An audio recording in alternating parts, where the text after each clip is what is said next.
Welcome to Tuesday Talks with Shawnee Alliance Church. Each week we gather to discuss how being a follower of Jesus impacts our everyday lives. Whether you have been a believer for a long time or still have lots of questions about faith, we would love to have you join us as we embrace the joy of a transformed life. Welcome back to another week of Tuesday Talks. My name is Bridgett and I will be your host today. And today with me on the show, I have Sarah Kennedy. Hi, everybody. Good to be back. She is the wonderful voice of wisdom behind our epic episodes of Soul Ties. That's one of our, just like I prayed, one of our most listened to episodes. And so I just love having conversations with Sarah because we have no filters and we'll talk about anything and everything. Yep. But today, no need to worry. We're going to talk about friendships. Last week, you heard from our crazy friends, Josh and John, and they talked about all the things bromance.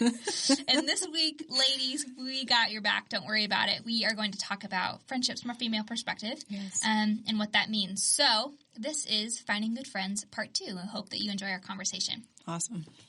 As we continue our conversation today, one of the things that we are just going to lay out there is that it is or can be very difficult to make friends. Yes. Especially as an adult. Absolutely. Because you're not in school all day with a bunch of friends. And you have work friends, but that's a very small group of people that you have to be intentional to build friendships. Oh, yeah. And intentionality, authenticity, if you're not vulnerable with people, how can you build friendships? So making friends is hard. It takes a commitment and it really takes wisdom. Yeah. And I think one of the things that we've talked about a lot is the differences between our introverts and our extroverts. And so that can be a huge thing, but also just everyone's personality is different. Everybody's definition of what a friend is can be different. Sure. I know for me, one of the boundaries in my life is I'm very careful with the language that I use around friends. And so I have a handful of friends.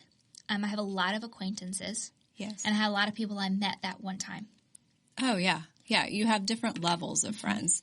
And yes, good wording to put to that because we say we have friends or, we have Facebook friends or Instagram friends, but how do you better define that? Because you can't let all those people into your inner circle. Or can you imagine 2,000 people? Oh, no.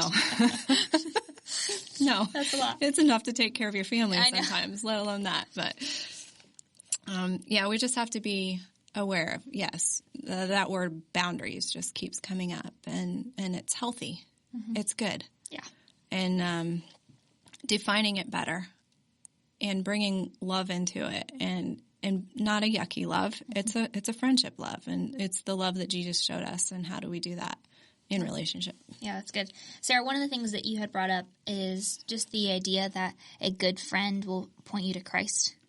Yeah. And so the idea that when we are in friendship with people that will actually encourage us and strengthen us, that those are going to be the people that not only are sharing the fruits of the Spirit, we can see it in their lives, but they're also encouraging it in our lives. Yeah. And so I know that we find that scripture. Do you have that with you? Yes. That's in Galatians. We find the fruit of the Spirit in Galatians 5, and it starts in verse 22 and 23. And I'm going to read today out of the Message translation because it says it in just an amazing way. Like, we can spout out what the fruit of the Spirit is, but this just says it in it's a beautiful picture. And it says, "But what happens when we live God's way? He brings gifts into our lives, much the same way that the fruit appears in an orchard. Things like affection for others, exuberance about life, serenity. We develop a willingness to stick with things, a sense of compassion in the heart, and a conviction that a basic holiness permeates things and people. We find ourselves involved in loyal commitments, not needing to force our way in life, able to marshal and direct our energies wisely." That's good. So from that, we're seeing a good friend is not a gossip. Yeah. A good friend carries peace. And serenity. Yeah. That's a beautiful word. That is good. A good friend believes that there is goodness inside of all people, so the way that they treat other people is kind. Yeah. Yeah, that compassionate heart. Yeah. And the willingness to stick with things. Because our lives they're messy. They're hard. So, we need those people with us that stick with us in the fun times and in the not so fun times. Yeah. So let's talk about that for a second. Not all of our friends that we met when we were 5 will we have when we're 50. Right. My mom actually has a really good friend that they have sent each other birthday cards every year since they were in first grade. Oh, wow. That's amazing. So they have like decades of birthday cards that they've sent each other. And sometimes, they talk, and then sometimes there were years where they wouldn't, not that they were mad at each other, just they lived in different places. Sure. This is like kind of, before social media hit, when that was a big thing. Like, you only talk to people when you call them on the phone or whatever it was. Right. And so, but every year they have not missed a single birthday card since they were in first grade. And so that's cool, but that's not the common thing. Usually we have friends for seasons. And so one of the most important things that we can realize is we have to be able to ask God, like, who is with me forever and who is with me for this season? Yeah. And a season can mean, if we have high school or college students listening, sure, that those are the people that God put in your life for right now. Right. But it's okay, and changing of those friendships doesn't mean that you don't love them. Right. It just means that you're on to a new thing. And if you want to have the space that you need in your own heart to be able to process the next new thing that God's going to bring, you can't have it. You can't have all that space filled with just the noise of life. And sometimes that can be with extra. And think about it, even like going back to summer camps. Mm-hmm. You go either with a group of people from a school or from your church, or you don't. You just go and you meet a totally different group of people. Well, you have an experience while you're at summer camp. But that experience, then you leave and go back to your lives in the separate areas. And so you can't recreate that or take that for the rest of your life. Mm-hmm. You have that memory. You have that amazing time, and that's good. And it's sometimes hard to separate that. Oh, I can't take those people with me, but I want to because I really enjoyed that. Yeah. But being okay in the enjoyment, and yet sometimes you have to say, okay, how can I take that enjoyment and apply it to my everyday life? Yeah, that's good. I think one of the other things to keep in mind is that we are not responsible for other people's thoughts about us or their feelings. And that doesn't mean we're going to walk around and be terrible to people. Mm-hmm. But having those boundary lines to say, sometimes there will be conversations that's, thank you so much for your friendship in this time. Yes. We're going to have to, just like a romantic relationship of defining, the relationship. Yeah. But you have to have that in friendships of like, actually, like I'm not willing to talk to you about this part of my life. And that's okay. And that doesn't mean that you're lying to them. It doesn't mean that you're withholding. It just means that you have, certain people. One of the analogies that I've done in some of my teachings is like the house analogy, where some people get to come and sit in the yard and they get to have the barbecue outside. Mm-hmm. And some people get to be the people that you sit in the rocking chairs on the front porch and have your coffee with. Right. And then there's people that you are welcomed into your home to spend the night. Okay. You know what I mean? Like, not everybody, and some people are people that come knock on your door and you're like, nope, I'm not even answering the door. I'm not answering the door for you. Yeah. And so just having those boundary lines of okay, not everybody gets to come in. And some people don't even get let in on the yard. Right. Just being okay with that of no, your influence in my life has been really toxic or really abusive or whatever it is. Mm-hmm. You no longer have permission to even be in the yard. And I know that's all a metaphorical picture, but just giving people some language of, not everybody has to have access to all of us, and that's okay. Right. And let's talk about social media for a second, because we very much feel like we have access to everybody and what they're eating and where they're going and what they're doing. Can you talk a little bit about how social media has influenced our view of friendships? I think it's kind of devalued it a little bit because, let's face it, most people, some people are pretty open on social media, bad times, good times, it's all out there. But it stops our human-to-human communication, number one. And number two, I don't know, I put things about my family or fun things that we've done, but I don't necessarily like to put the yuck, So how truthful is it? Yeah. And how does that mirror back to it. And then we start that comparison game. Like, oh, look, they have something that I really like. Yeah. How can I get into their circle so maybe I can be more like that? I just think it's a mess of, if you really don't look at social media in a healthy way and really know who you are and, what's my purpose here, and give your space or yourself grace to have space to not look at it for a while. I don't know. I even with encouraging my teenagers at home, sometimes it's good to have a conversation on the phone. Absolutely. Pick it up and talk. You are created to talk, to have that communication, to have that truthful interaction with other people, because words in pretty pictures can be so misinterpreted. Mm-hmm. So we've kind of touched on it, some of the unhealthy things that can pop out of friendships. Mm-hmm. So let's just kind of move into what is a toxic friend? Okay. What does that look like? Like any good thing, without proper boundaries, it can become very unhealthy or very toxic. And so let's just kind of list through, when you think of someone who's a toxic friend, and I know that's very harsh. Yep. I know that listening to this conversation can be like, oh my gosh, they're so mean. They don't have any friends, whatever it is. But we have to have boundaries. Looking at Jesus, he had his close 3. He had his 12 disciples. He had the group of 72 that he sent out, and he had the masses of all the world. And he loved all of those people purely.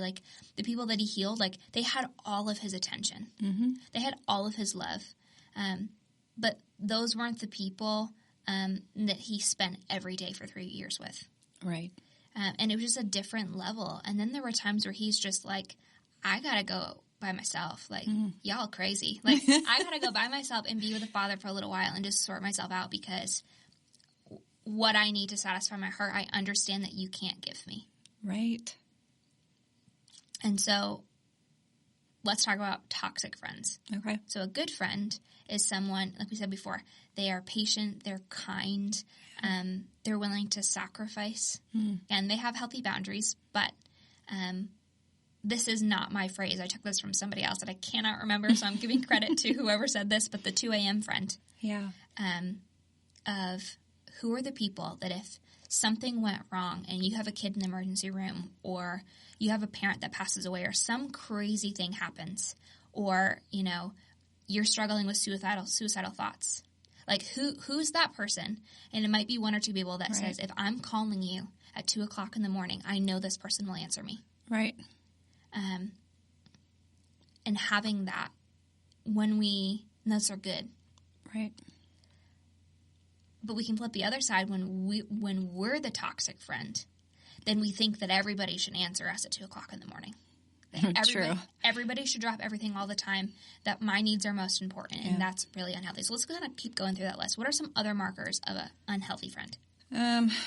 We talked about that, always expecting you to fix their problems. Mm-hmm. It's life draining, not life giving. Mm-hmm. And that's the big indicator. When you are hanging around somebody and then all of a sudden you just feel like, I am emotionally, mentally, physically, all of the above, whatever, exhausted at this point. That's a big indicator that, wait a minute, or you have, you have a good conversation, or what you think has been something in confidential, spoken about, or, you're dealing with something, you need to process it, and you're processing it with this person, and then all of a sudden someone else comes up and says, hey, I understand that you're dealing with this. Oh, how did you know about that? When you start hearing about that, and then you're like, okay, it's time to set boundaries, time to maybe move back and reevaluate, and not be mean, not be unloving, just be more careful. Yeah, and I think that's important, because what we're not saying is that you're going to magically find these perfect people that never hurt you, that never hurt your feelings. No, we're still people. We're all people. So the difference between saying, okay, this is just an unhealthy situation, we need to talk about it, we need to have some confrontation about it, and this person is not healthy for my life, I think is the severity of what's going on. So if it's just, and you can even set these types of boundaries with family members of, we're fine to talk about all these topics, but let's just say, for example, as soon as politics come up, you become a nasty person. Therefore, I will not talk about that with you. Right. So you can have a healthy relationship. You can spend, and it could even be a friend about. I mean, I'm just saying because that's a very charged thing. Yes. Not everything is safe to talk about with everybody. Some people it's health. So you know what I mean. Like, I'm just processing through some stuff, and the person jumps up like, "Oh, well, have you tried this shake? Have you done this diet? Have you done this?" And it's like, whoa, like I didn't ask for all of that. I'm just processing through. And so I think being able to say that of. You can have good friends that you can have conversation, but just kind of realize at this point, like, I am not willing to sacrifice my peace to invite you into something that you can't handle appropriately. Right. When every topic is like that, when every topic is all about them and life draining, life suck, then that's when it's is there a conversation we need to have, or is this a person that just no longer can be in that inner circle or that place?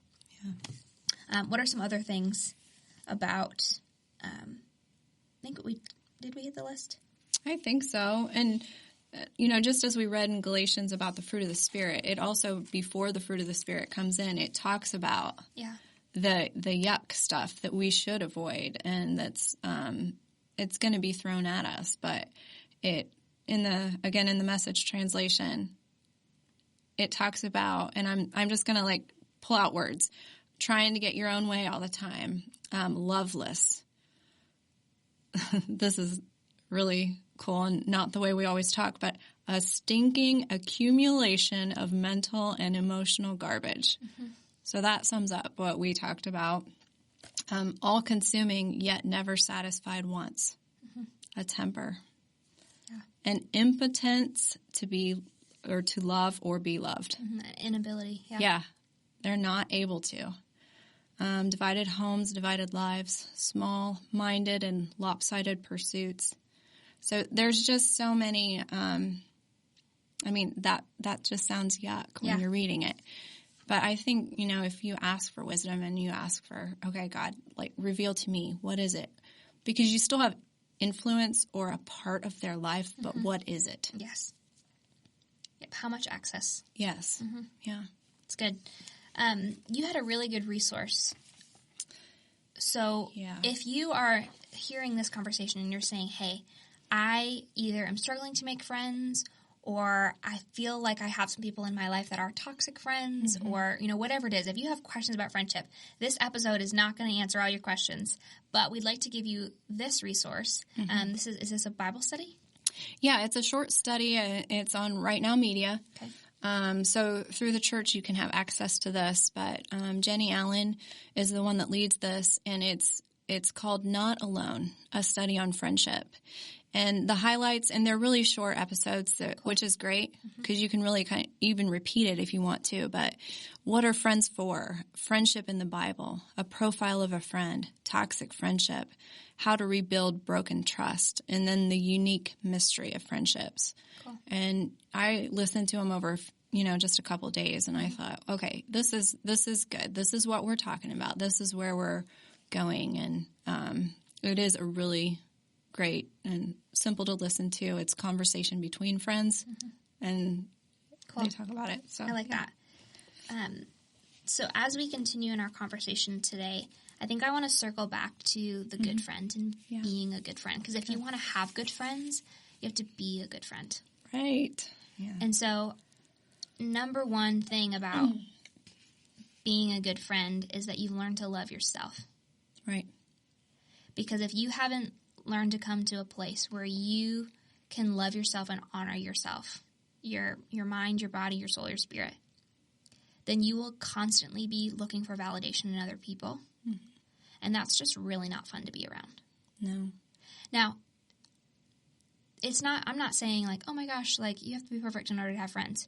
But if this is an area where you struggle, we've talked about this before, go get some help.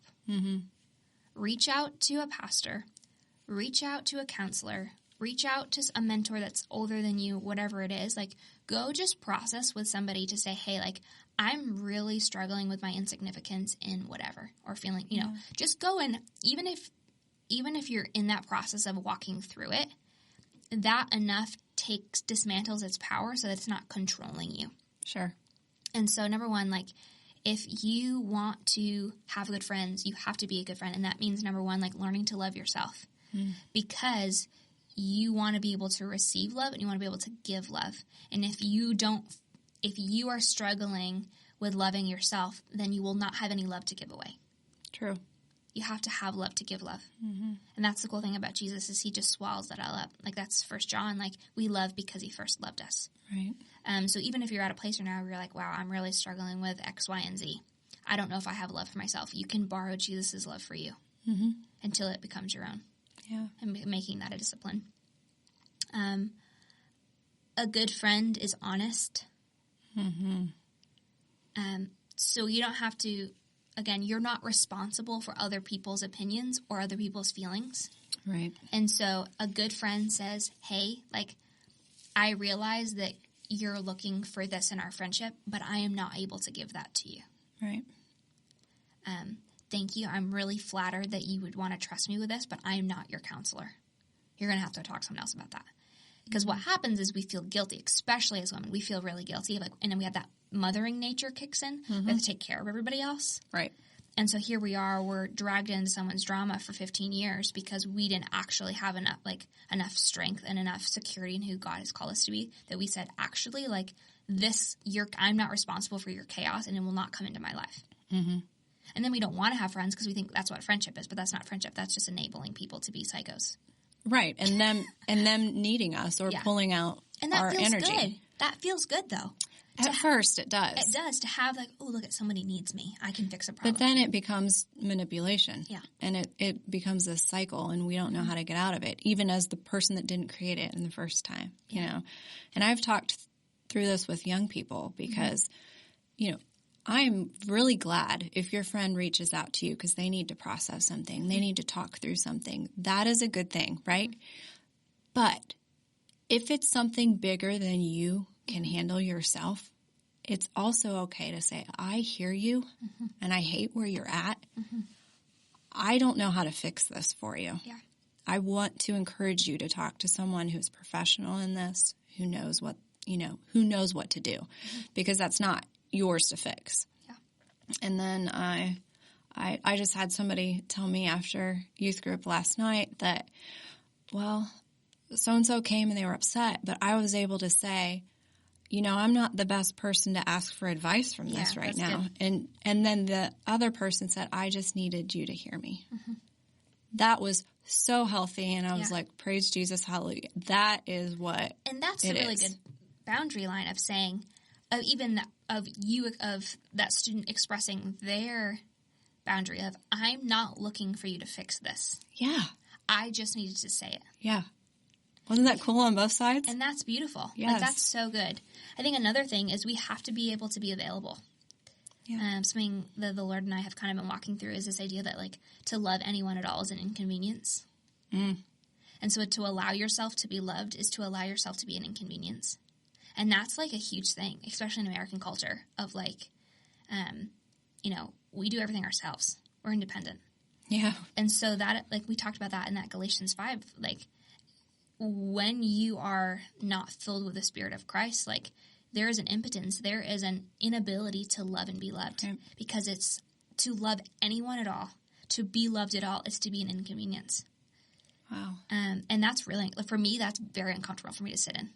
Of, like, I literally, this is a couple years ago, I had a situation where I was very, very sick. And I needed some friends to come over and help me. And literally the idea of having to mess up their life and their schedule to take care of me. Like, day 1 was like, oh, thanks for the help. Day 2, I'm still sick, freaking out a little bit. Day 3, I'm having an internal panic attack of, like, I cannot allow myself to be loved like that. Like, it scares me the way that you're choosing to love me, because it's so much like, it's such a surrender. It's such an inconvenience, but, like, that is Christ-like love. And that's not everybody. That person was someone that's in my inner circle. Right. So I'm not expecting a stranger to do that. I'm not expecting, you know, someone I just met to do that. I'm expecting my inner circle to do that, and I would give that in return. But I think also that idea of, if you want to be a good friend, like, you have to be willing to put yourself in that vulnerable place. Absolutely. Number one, like, you have to offer yourself as, I'm willing for you to call me at 2 o'clock. If you need me, I'll be there. I'll show up regardless of what's happening. But also you need to be able to be that person of, like, when I'm overwhelmed and crazy, I'm not going to give you the silent treatment and just like walk away. I'm going to say, actually, like, I just was listening to another podcast this morning. It was a young mom, and she said, like, literally, I will just have to text people and say, like, I do not have the capacity to make dinner. Like, I will pay you back. Will you please run and get my family dinner and bring it over? Yeah. Wow. Like, will you run to Subway and get us up, and I'll pay you back because I don't have it. And that's not going to be an everyday thing. Right. But those 2 a.m. people, the people in your inner circle that say, I need help, or, that's great. Our kids are going to the same practice. Like, I am not able to be there. Are you able to do that? And ask for help. Because usually what we do is we try to fix everything ourselves, and then we don't actually allow someone to love us and be our friend because we're trying to fix all of our problems by ourselves. I love that because we were created for friendships. We were created for community. Yeah. God created us to be in communion with Him. And this self-help thing, this I do everything my own, and I'm so guilty of that. And even, after being married for 20 years, I've had to process through, I tried to do this and this and this and this and work full-time and I got to a point where I'm like, oh, I'm killing myself. Like, I'm literally draining myself because I've always done it. And people have gotten used to that, and that's not their fault. That's on me. So what can I do to explain this and say, okay, what I've always done is becoming a little bit too much for me, and I'm sorry, but I need your help. Yeah. And how can we work together as a team? Yeah. So that's really good. That community and working together. Those are good things. Being there for the fun times, because what do we do with our friends? We love to have fun. Yeah. But also the hard times. So when you're sick and you don't want to ask for help, but you learn how to, because you know that if they're in that situation, your heart would be there to help them too. Yeah. Good. Well, that's really good. Any closing thoughts as we wrap up? Another thing that I heard in that study was the people that you're around right now, your friends. The people that you give your time to that are valuable to you. Where do you see them in 5 years? Yeah. Because if you see them with goals and a bright hope for the future and just making good choices and doing something, then that's where you're going to set yourself too. Like you'll be willing to walk along with them. So, having that perspective of outside of the here and now, what's the future look like? And being okay. I mean, we started out by talking about seasons. You don't have a friend sometimes they're friends for a lifetime, but sometimes it's for this year. Sometimes it's for this month or for this class time, Yeah. And that's okay. Because our experiences will change and shift and, what's God calling us to? Yeah. So good. Well, Sarah, thank you for being back on the podcast today. Yeah. Thanks for having this conversation. Thank you. And for all of you that have listened today, of course, please check out the show notes. We will link the Galatians scripture that we mentioned and also the Jennie Allen study so that you can have further resources on this. But go in peace and go find some good friends. Have a great week, guys. Bye. Bye. Thanks for listening to Tuesday Talks with Shawnee Alliance Church. Let us know your thoughts by leaving a review, and be sure to subscribe, rate, and share. If you would like to join our conversation on social media, be sure to use the hashtag TuesdayTalksWithSAC. Thanks for listening to this week's episode, and we look forward to seeing you again next week.